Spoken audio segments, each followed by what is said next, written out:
Welcome to the Functional Code, your go-to source for decoding optimal health. Join Dr. Addy and Dr. Jace as they break down the science behind pain, performance, longevity, and more, making complex concepts easy for you to understand and apply in your life. Your journey to a healthier you begins with understanding the Functional Code. Welcome back, everyone, to the Functional Code. We're excited to bring you guys today a new episode. Today is episode 100. Cheering, applause, clap, everything in the background. Yes, so we're super excited to bring you guys today our 100th episode. For those who continue to watch and listen to us through this entire process, we're just really thankful for you.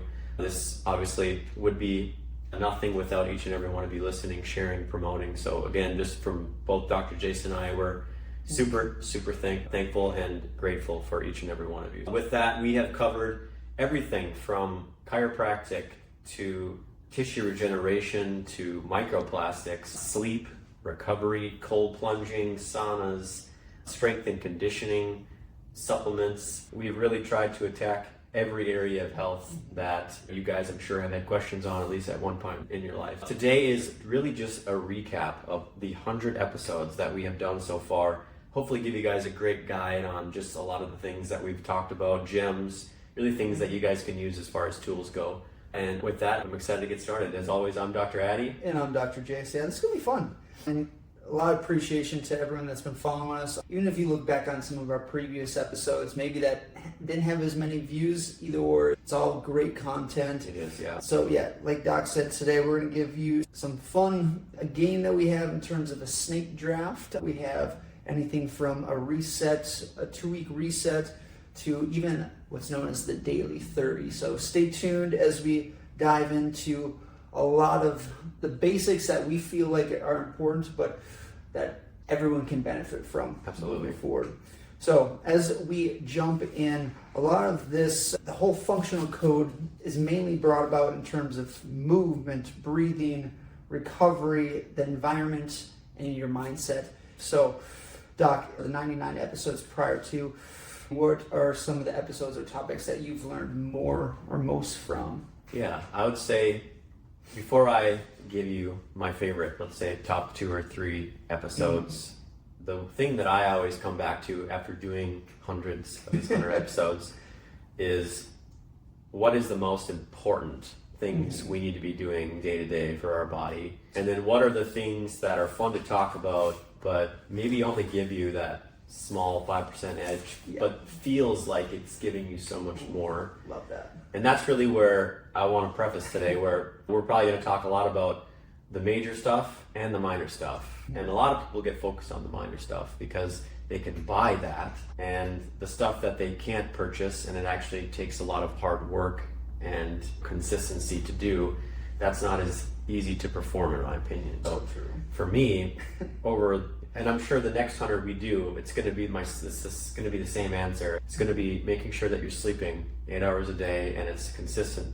Making sure you're hydrating, making sure that you're getting strength, conditioning, cardio, you're eating the way that you should be, you're managing your stress, and you're enjoying life. You're doing the things that make you happy, and that's going to be, by and large, more of a positive impact on your life than the supplement that you're trying to purchase, the natural deodorant that you think you need, the tons and tons of money you're going to throw into Black Friday on all these other health stuff, all this stuff. It may feel like that's what you're missing, but in reality, it's this set of things over here that you need to start attacking. And it doesn't have to be all at once, but I do hope that you get to this area over here, because that's what's going to change 90-95% of your life. And that's really what I wanted to bring up today. So going back to some of the maybe top 2 or 3 that come to my mind right away, I would say all of the guests that we have had on the podcast have been some of my favorites, because it's been fun to pick other people's brains and really try to extract the knowledge from them. Just some of the ones that come to mind would be the Ozempic trainer, Bo. That was a really great podcast.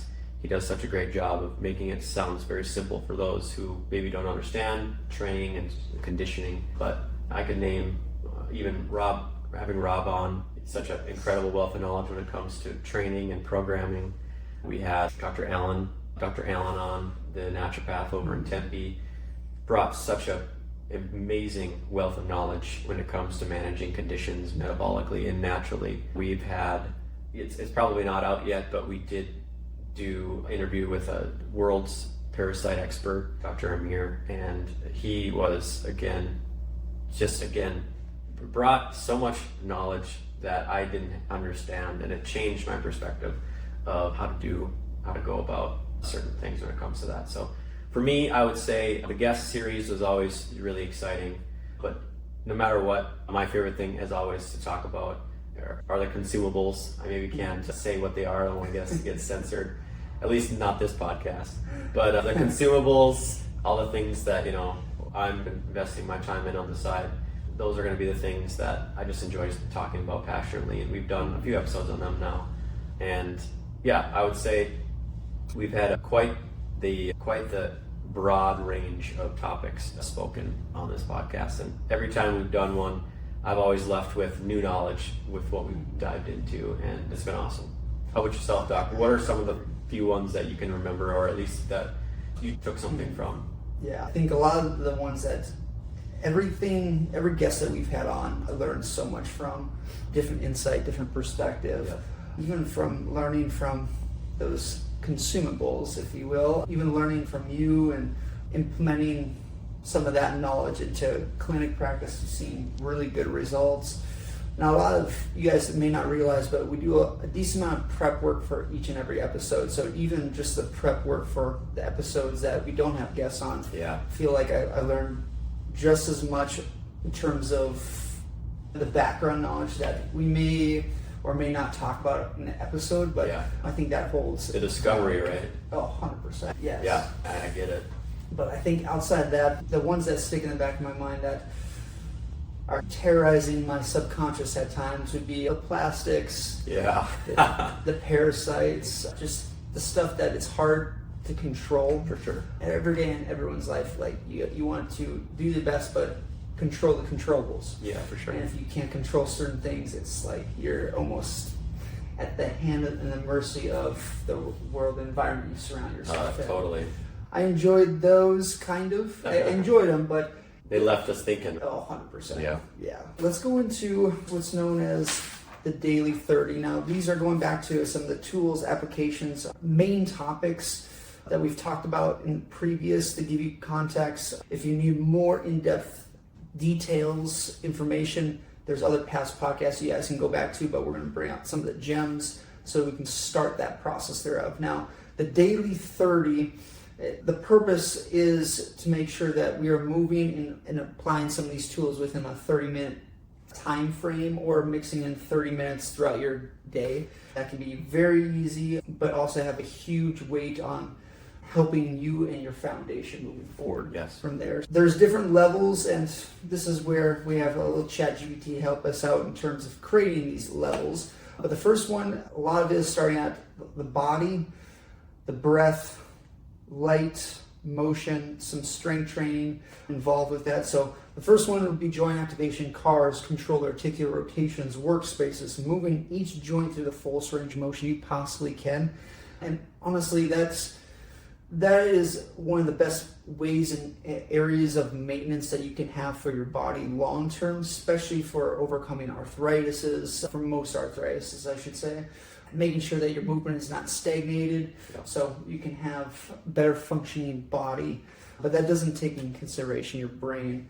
I guess, Doc, what are some of the foundational things that you start thinking about? Yeah, so I would say, other than sleep, which should be included in the foundation, other than that, I would say that's exactly what I would want to choose into at least some part of my day, would be some type of joint work, which I do every day. Love it.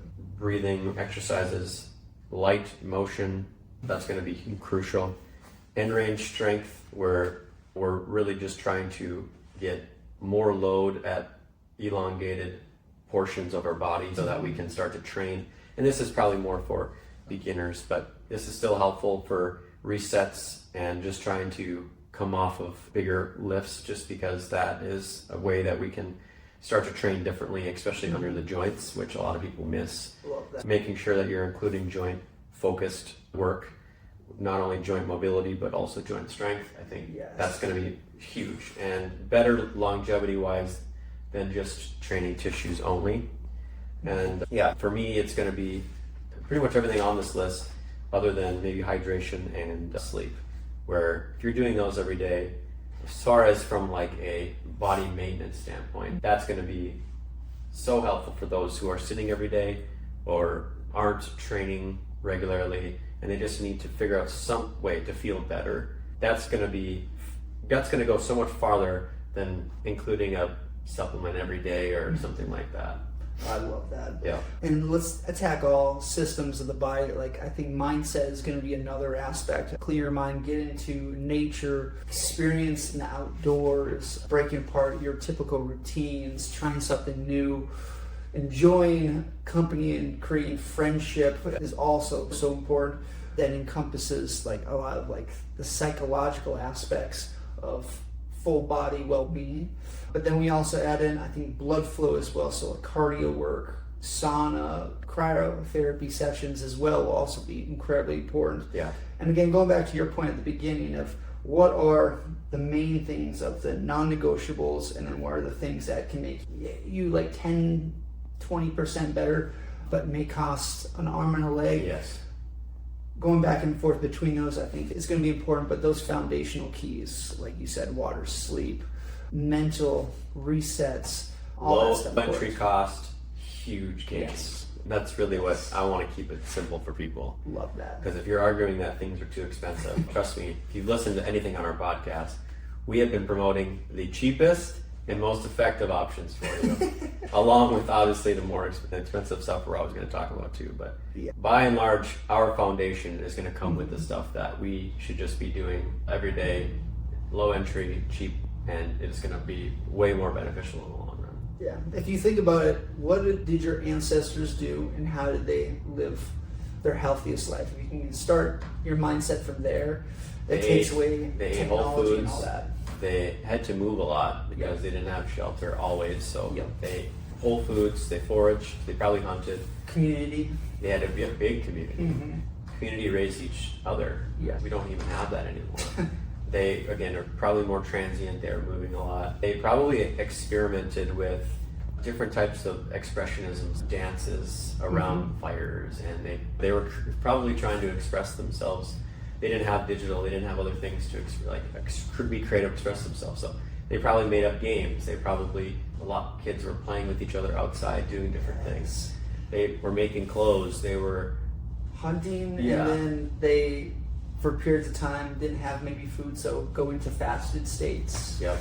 They were teaching themselves all of these tasks, tools, and roles as far as preservation of and animal hides and learning new things, whether that's practicing how to shoot the bow and arrow or throwing spears, rocks, these kind of things, or scouting, tracking animals, and like learning how to actually being out without a phone and actually trying to learn off of not just reading something. Yeah. Activity learning. Yes. I would say we hear these things of like when people don't have their phones, it's maybe the happiest they've ever been in their entire life, and can imagine living back in the day. Yes, it would, for certain things, suck a lot, and different way of thinking and different way of life, but at the same time, what you get out of it versus what you're experiencing now is 180. Yeah, we're evolving more than we understand right now to be way more digitally dependent.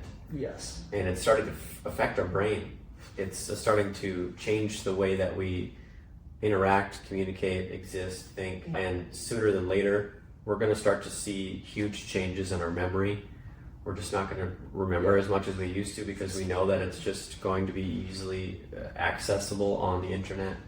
Our attention span is getting worse and worse because our drive for neural stimulation and dopamine and instant gratification is... I remember when, maybe not everybody remembers this, but I know if you had ever had dial-up internet, where you had to wait like 10 minutes before you actually got access to the internet, and then once you were on the internet, it still took 5 minutes to get you from page to page. But even then, dial-up was like a big deal. Oh wow, this is way quicker than what we had. And now you can't even sit for 10 seconds waiting for a web page to load without wanting to throw your phone across the room. And it's going to get to that point where we forget what we have and just not taking what we have for granted. And I do think it's going to get to that point where we're going to see a lot of struggles with patience and discipline and just other things that I think over time we're seeing less and less of. God dang it, you hit the nail on the head with that. I can't imagine growing up as a kid right now. Like, there's one end of things that's like you're missing out and you're not realizing how detrimental it is to your body, your system, but at the same time, with technology and advancements, it's also an awesome time in our human civilization to be living as well in terms of opportunity, support. So it's a kind of pick and choose your battle kind of deal. Let's say you're in your 10s to 15s right now. You're back home in the summertime. What are you doing right now as a kid? Oh boy.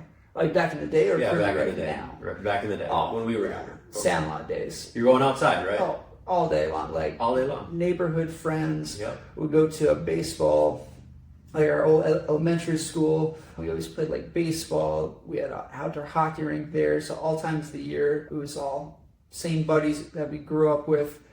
All times of the year, different sports, and you're outside enjoying life. I was riding my bike all the time. Outside jumping on the trampoline with friends, playing games. We were going places.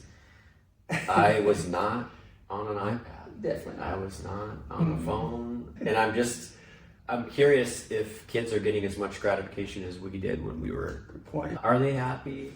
I don't know. Like, I am not a parent, but I'm just curious at if kids were raised without the digital until a certain age in life, if they would look back, maybe compare themselves to other friends who were maybe raised digitally. Could they analyze and observe and say, wow, I'm glad that I'm doing this, not that? Yes. I would be curious to see if that's what they would think. And I know I talked to a bunch of patients who are parents, and a lot of them is going back to that almost that mindset of they want their kids to experience some of the lessons that they learned when they were younger. A lot of it is going back to getting outside, exploring, trying new things, being okay to get like bumped and scraped as you're enjoying life and having fun with people you love and people around you. And it's more challenging nowadays when you have technology at the helm of things and when everyone gets that. Well, it's competing. Gratification. It's competing for attention. Yes, all this world is. Nature's not getting the attention it used to. Yeah. Community, friends, being together. I'm not sure how much of it is digital and how much of it is culture, where COVID killed a lot of that culture for a while, and I don't know if all of it has been reestablished. It's like a reset, new normal. I don't know, Yeah. but I think both have created a new type of culture, and it's more distant, less community, do your own thing. Always order your food, never go out for groceries, just get your own Instacart, DoorDash. I just see so much more change in that kind of behavior, for sure. It makes a lot of sense now. The kind of switch avenues here. Now, let's say someone's listening to us for the first time. Oh, it's awesome, 100 episode. Okay, what can I get out of this? Now, the 2-week reset, let's say you find yourself in this weird spot. You may be plateaued in life. We want to look at this next segment as 2 weeks.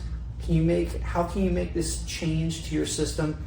Do you want to go 0 to 100, or do you want to start small? That'll be depending on you, but we'll give you a good understanding or a different way of thinking about maybe certain parts of your life that you can start to improve. So, Doc, going off the list, doesn't matter. What, in terms of week 1, to restart the restoration process of your whole habit formation, what would you start with of starting your 2-week reset? I like everything that's on here. And when I go on a reset, I've done it enough now where there are just things that my low-hanging fruit that I'll try to change right away. It's usually removing something. So for a while there, it was when I was drinking a lot of soda, caffeine, things like that I had struggled off and on keeping that out of my routine. So I would say, for sure, finding things that are just having no benefit for you. Great. Some say caffeine is beneficial for you, and I would argue that it's yes and no to someone who's trying to come up with reasonings. And Caffeine might be a tough one right away for 2 weeks because some people might need more than 2 weeks to come off caffeine. It's really tough to come off of. Yeah. But coming off of soda, coming off of junk food, or something that I think could be handled in 2 weeks, that'd be a great way to just try to find some discipline in your life. But if you want to habit stack, like we've talked about, you could also add in a better sleep routine, which I agree is starting and ending at the same time. Yes. So that would be helpful. Getting some type of body movement in daily or every other day, that would be a great, nice addition. Mobility, daily cards like we talked about, that's going to be something that you should be doing every day regardless of this reset. I love the sauna and the cold plunge because it's low effort. It's hard to do, but it's low effort. Shock to the system. Yes, and I think it does help change your brain chemistry to the way that you get some more motivation and invigoration with just having to sit in some water.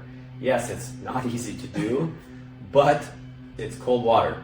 If you have access to some cold water, your temperature on your faucet in your bathtub is probably around the 50-degree mark, and that's a great place to start anyway. Give that a shot. And then mindset, I love this. Gratitude, whether that's speaking it, writing it, reflecting the things that you are happy and grateful for. That's one of the ways that Dr. Daniel Amen, he's really world-renowned brain expert, he said you could cure depression by writing out 3 things that you're grateful for every single day. And he goes, that's the only way. He goes, that's what I would do to cure it. Wow. He goes, he didn't talk about medication. He didn't talk about other things like that. He just said write 3 things that you're grateful for every day, and your depression will be cured. Stuff that's within your system, that it's been within your system for hundreds of thousands of years. Yeah. Would you change anything week 1, Doc? Oh, everything you said, I think I absolutely agree with.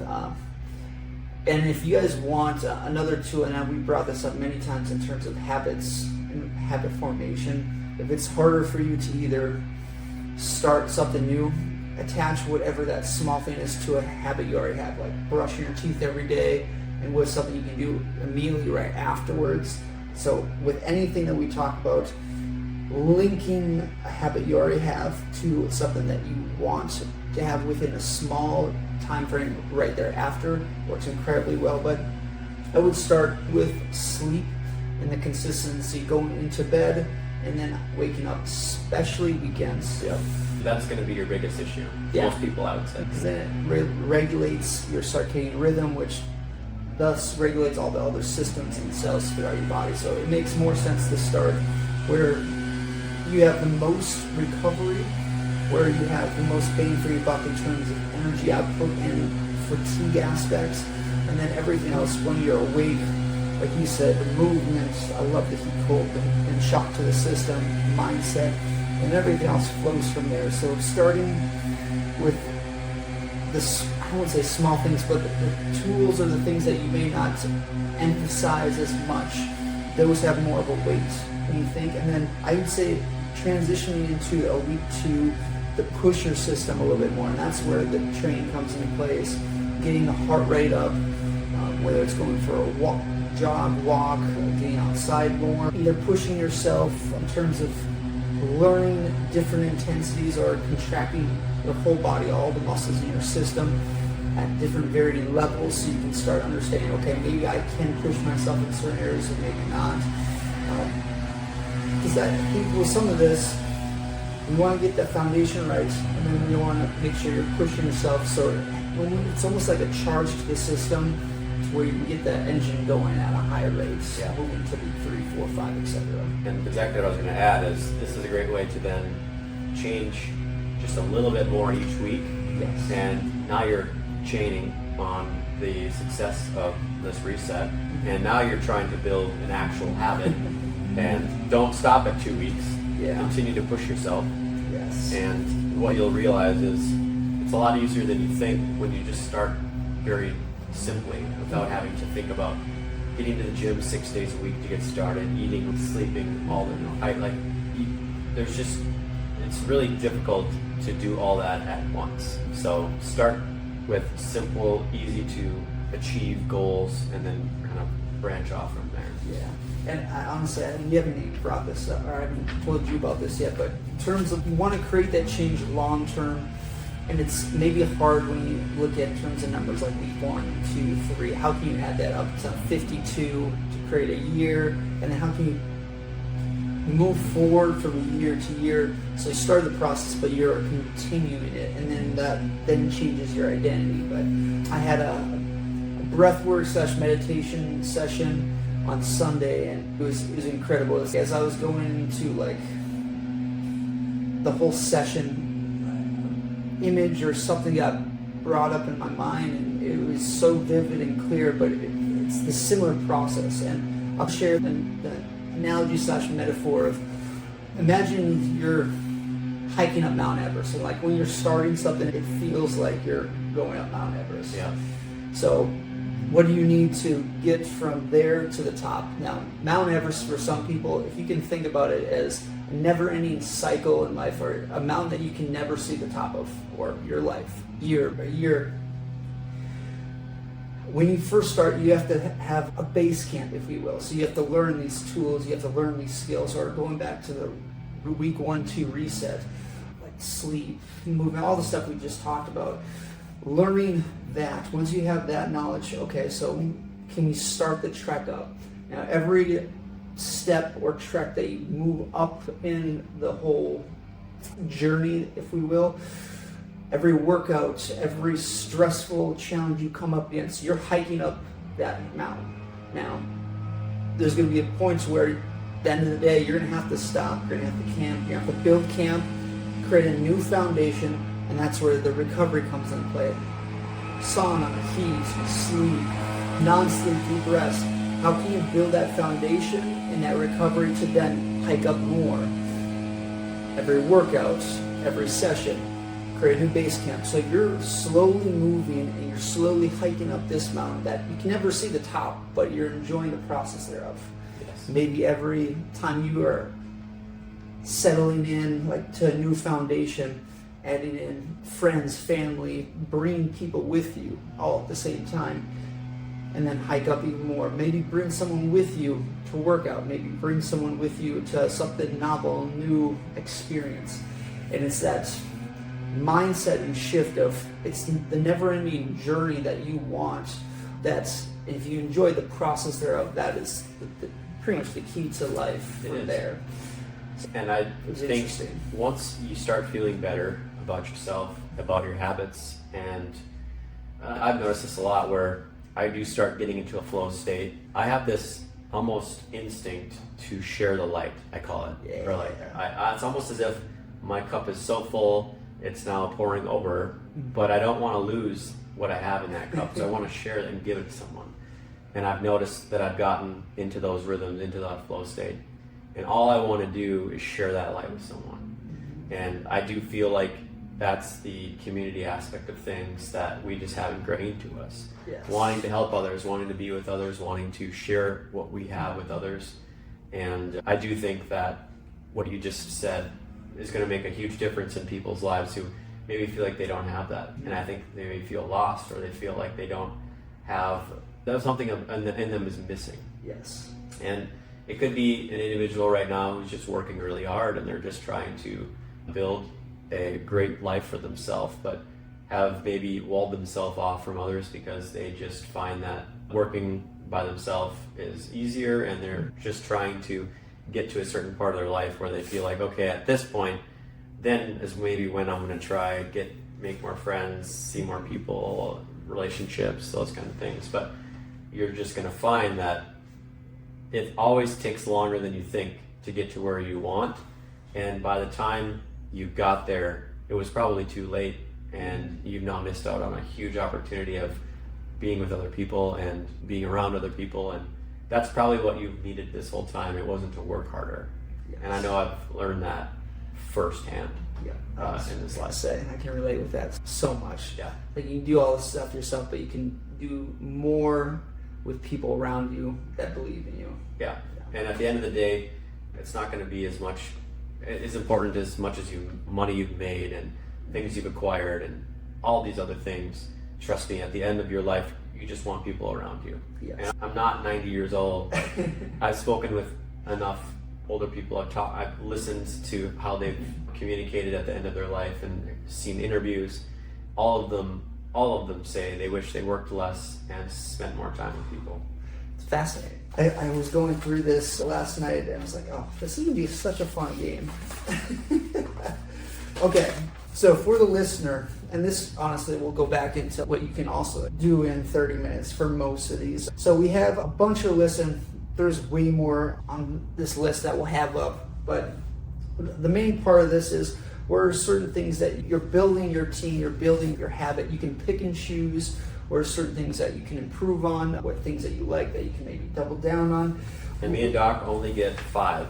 Yes. So 5 total? 5 total. Each? Okay. 5 each, sorry. Let's do it. Yeah. Perfect. And what it's going to be is, so the question is, what are 5 things that you can only take day to day Yes. to build the most comfortable and quality of life when it comes to health and longevity? Yes. And Doc put a bunch out here already, and I might have some more in my mind that I would choose, but so let's go one at a time. So Doc, what would your 5 be day to day that you could only do for the rest of your life?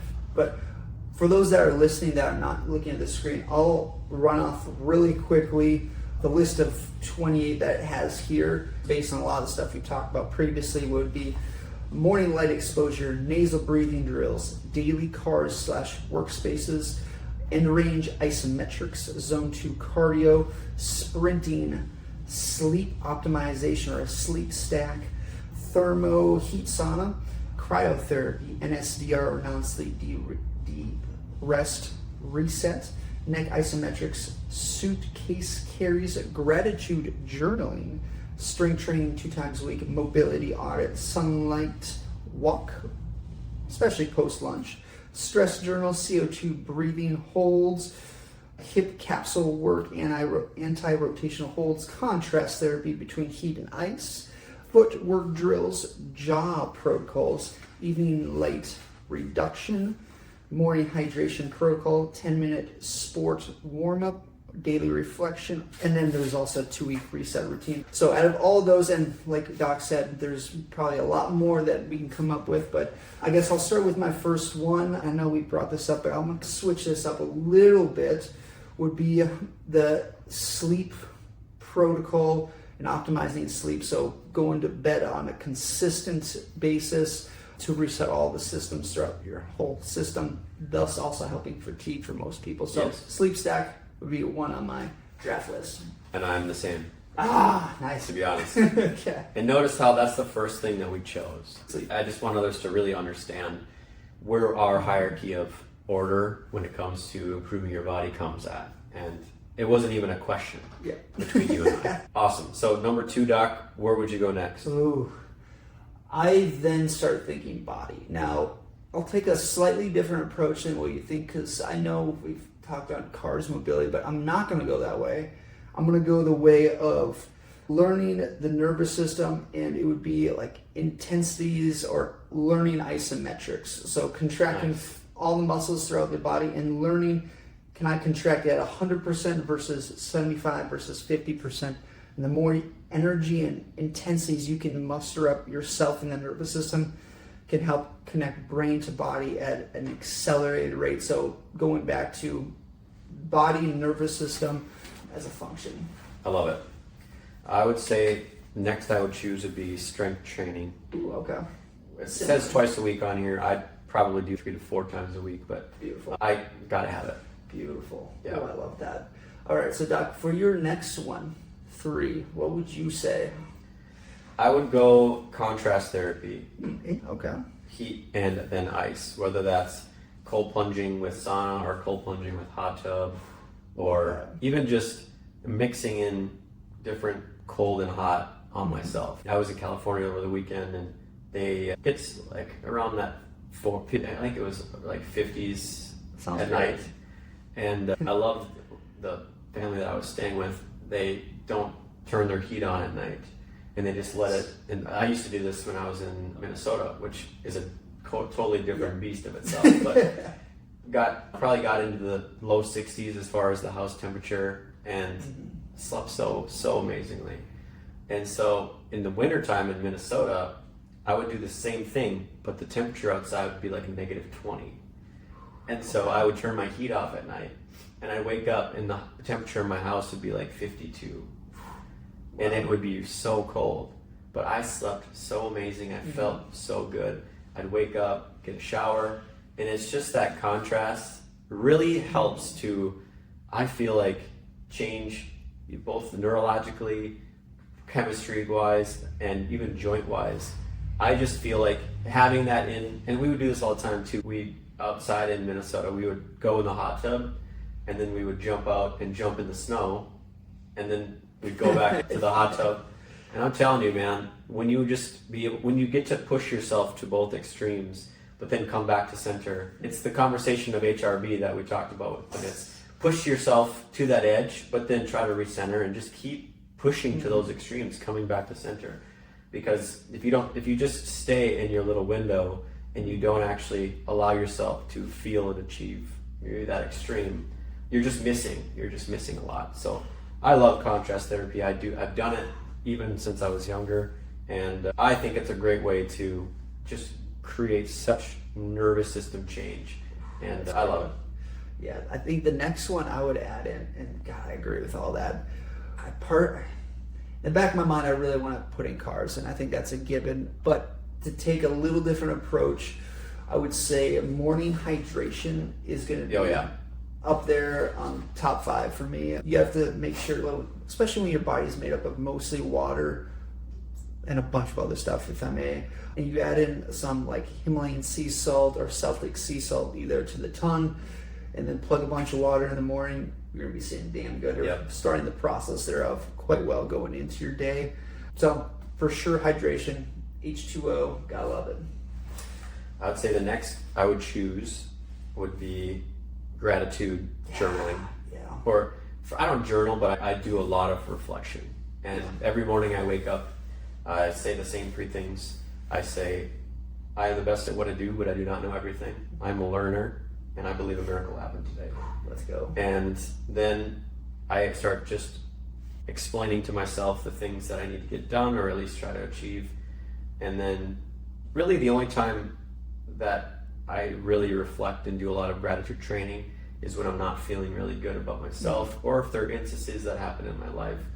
And some days, some months, some years are better than others, but I'll get to the point where I've gotten to the point now where I can out-gratitude all negativity, most of the negativity, I should say that. And that's been really a practice, because I used to be such a worrywart, and I was really anxious, and I'd have panic attacks, and I'd do all these things, and I didn't have a lot of the resilience that I had today. And I would say that's a huge part of it, is knowing how to keep yourself calm under a lot of the stress that you can be put on yourself during day-to-day things. And so really the things that I always go back to are, well, 1, I have 2 arms and 2 legs. To be honest, some people don't even have that. And it's not to say that's so terrible, but I would say that these are just the kind of simple things that you can think about, just to be grateful for what you have. And I can move. I'm not debilitated. I can think. I have the ability to create income. I'm not disabled. There's just so many other things that people have. I don't have cancer. I don't have a chronic illness. I have family members, a lot, who are still alive. These are all things that I think other people can start to just think about day to day, of what they have maybe versus what they feel like they don't have, so they can get caught up in that. But that, to me, is something that I think more people need to do, just to stop getting in their way when it comes to the bad things that I'm sure they think about day to day. That is so important, and I agree with everything you just said there. Would be probably top 5 for me too. Take a slightly different approach, again, for the context thereof. I think also getting outside and nightly or morning walks, I would add into my top 5, especially sunrise, sunset, resetting circadian rhythm, and ideally outside walking with a partner, significant other, friend, or pets would also help quite a bit as well. There's a lot of stuff you can do on a walk morning, evening, whether it's eye tracking, whether it's that gratitude at the same time, whether it's learning, like a walking meditation. There's just so much you can do with that. Yeah. So that would be probably top 5 as a unique approach outside the basics. The last for me, I want to go and choose cars because I just feel like that. It's Someone's there. got to, but for me, it's a long-term relationship. Ooh, all right. I would just say that, and eventually a family, because I do feel like that is just something that is ingrained to our DNA and that community kind of thing. Whether it's micro, family, macro, multiple families, multiple friends, you feel like that is what will push your quality of life and happiness to a whole other level when you can achieve something like that. Beautiful. And, god dang. Yeah, that was awesome. Well, shoot, I'll add in cars because I think it's important. It is important. It's like moving every joint to the fullest range of motion you possibly can is for the longevity of your body and system. And again, that's up there with the intensities, in my opinion, too, of how well you can keep your body moving. So not only do we target mind, body, breath work we missed out too. Shoot. Yeah, breath work. You can also include breath work in sleep. Doing breath work before sleep. But I agree with you. There's so much that we could still probably include. But I would say those are 2 pretty packed 5 tool systems to completely change your life if you're not doing any of them. 100%. So those that are listening out there, what are your top 3 tools? Or maybe comment below what your top 3, top 5, top 10 are. Thus, so people can start seeing and just start sharing little insights. And maybe there's certain things that we didn't bring up today from the list that we routed out that maybe in your top 5, even if it's where you're at in life, like you're trying to recover from an injury, that might change what your top 5 are versus a chronic illness. So it's just different perspective that I think some people may not realize and learn from one another. All right, Doc, I got a question for you. Please. Number 1, that's a 2-part question. Ooh, all right. Number 1, what are you looking to see for this podcast over the next 100 episodes? And what is one thing you're trying to achieve for yourself personally over the next 100 episodes? Oof, that's great. So I think looking at the next 100 episodes, just in general, I think more reach in terms of guests, in terms of knowledge on stuff that we maybe know about but don't know the intricacies or the depth thereof that could help more people. I'm very curious on that.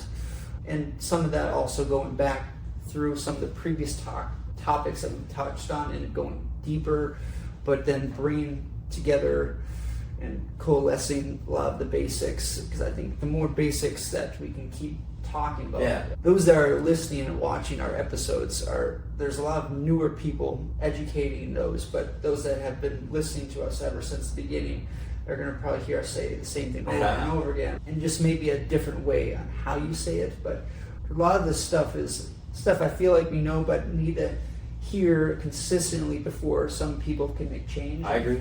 I think that's important. But in terms of me personally, I think pushing myself to be a better communicator, pushing myself to be more bold, asking tougher, more challenging questions, and being okay with potential circumstances and or stuff that can come out, whether it's guests, whether it's you. I think either or. I think it's important to push ourselves, but knowing that our intention is for betterment of not only each other, the podcast, the viewership, and education for humankind moving forward. Love it, man. I love that. That was a great answer. Yeah, what about you? Any differences? For the next 100, I would like more guests. I want to reach with guests, because I do feel like when we bring guests on, it's usually our most watched episodes. And I just feel like people enjoy conversation, especially conversation that's relatable and relevant to their life. And some of the better guests are the ones that can keep it simple and make it just easier for people to understand. Whether that's we try to make it simple for the audience or not. But I'm also looking forward to episode 155 with Gary Vaynerchuk. Yep. Super excited for episode 155. Let's go. Gary, if you're listening, we're excited for you. Yes. And then just really, I would like to see more personal, maybe, content from us. I think people really enjoy getting to know more about another person's just intricacies of their life. So whatever that looks like with what we want to share day to day. But I do think maybe some behind the scenes and bloopers and just other things that show who we are. I think that's good content that people would enjoy. And I think it'd be fun to switch it up a little bit and do a little bit more personal, a day in the life. And we've talked about that kind of stuff too. And just getting to see what is a thing we're doing health-wise for the day. What's our workouts look like? And just a behind-the-scenes raw footage of us just doing our thing, practicing what we preach, because we do. Yes. We really do. We're both wearing freaking Whoop bands. We monitor our sleep. It's why we chose number one. Yes. These are the things that we really talk about and then do. Yes. But one thing personally for me, so in terms of the base camp talk on Mount Everest, I loved it because I related to that right away. I want to raise my base camp. Ooh, okay. So for me, it's what I've been used to today consistently. I feel like I'm doing really great. Like I have the full-time clinic that I'm doing very well with. I have my side business I'm doing well with. The podcast is doing well. It's now, how can I hyper achieve even more comfortably while still achieving personal and relationship and all the other things without overstressing that kind of part of my life. But how can I raise my base camp up to even more without obviously losing myself and other things around me at the time? It's beautiful. So it's more of like, how can I raise the bar consistently without taking too much from myself? That's really what I want to learn over the next 100 episodes is how can I even be even stronger, better, more successful, more efficient, easily, without having to, because it's right now I'm learning all of this stuff and it's going to get there, but I want it to be second nature to me within 100 episodes. So now then you and I are really just trying to manage, maybe we have systems we can put out on the functional code and people are ebooks and a bunch of other things that I think people can take. Maybe we'll have our AI website where people are just taking what we are talking about and we have all that set up, and it's just how can we become even better and what does that next base camp look like? I'm hoping to get there.